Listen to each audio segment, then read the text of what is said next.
আসসালামু আলাইকুম। কেমন আছেন সবাই? আশা করছি সবাই ভালো আছেন। আলহামদুলিল্লাহ আমরা ভালো আছি। তো যাই হোক, এখানে দেখতে পাচ্ছেন বেশ অনেকটা পরিমাণে কাঁচামরিচ, পেঁয়াজ আর হচ্ছে রসুন। তো ভাবলাম আজকে একটু ভর্তা তৈরি করি, তো ভাবলাম আপনাদের সাথেও শেয়ার করি। তো এখানে হচ্ছে সব কিছু দিয়ে এখন দিয়ে দিলাম সামান্য পরিমাণ তেল।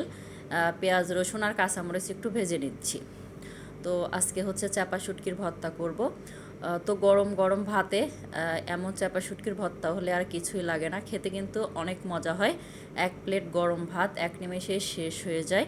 এই ভর্তাটা এতটাই মজা লাগে। তো যাই হোক, চাপা শুটকি দিয়ে সুন্দর করে ভেজে এখন নামিয়ে নিয়েছি, শিলপাটায় ভর্তা করে নিয়েছি। তো এটা চাইলে এমনিও খাওয়া যায়, আবার হচ্ছে দেখা যায় একটু তেলের মধ্যে আর একটু সুন্দর করে ভেজে নিলেও দেখা যায় আর একটু বেশি মজা হয়।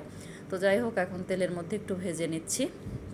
তো সুন্দর করে ভেজে নেড়ে চেড়ে নামিয়ে নিলেই তৈরি হয়ে যাবে চাপা শুটকির ভর্তা। তো এই ভর্তা দিয়ে গরম গরম ভাত কিন্তু খেতে অনেক মজা হয়। তো আপনারাও কিন্তু এভাবে ট্রাই করতে ভুলবেন না। তো যাই হোক, ভিডিওটি প্রথম থেকে শেষ পর্যন্ত দেখার জন্য সবাইকে ধন্যবাদ।